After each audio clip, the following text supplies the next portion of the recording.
Batuk efektif adalah latihan mengeluarkan sekret yang terakumulasi dan mengganggu di saluran nafas dengan cara dibatukan.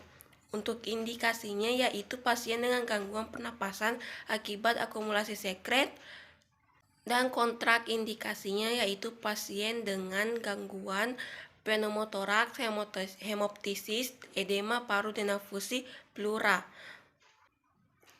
Tujuannya yaitu membebaskan jalan nafas dari akumulasi sekret, mengeluarkan sputum untuk pemeriksaan diagnostik laboratorium, dan mengurangi sesak nafas akibat akumulasi sekret.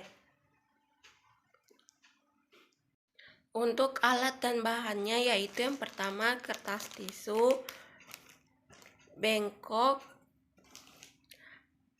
terus alas dan atau perlak, dan sputum yang berisi disinfektan.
Assalamualaikum warahmatullahi wabarakatuh.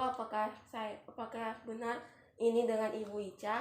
Waalaikumsalam warahmatullahi wabarakatuh. Iya benar. Di sini Ibu, saya akan menjelaskan prosedur batuk efektif. Pertama yaitu Ibu melakukan nafas sebanyak 3 kali. Nah, nafas yang ketiga kali itu Ibu tahan dulu.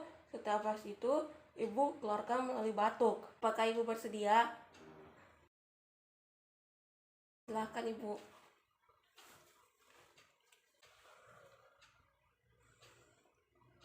Ketiga kalinya.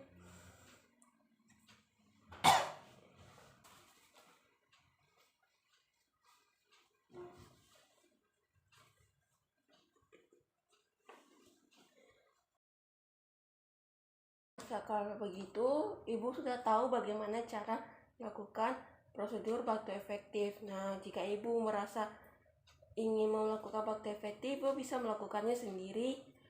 Kalau begitu, saya permisi dulu ya, Bu.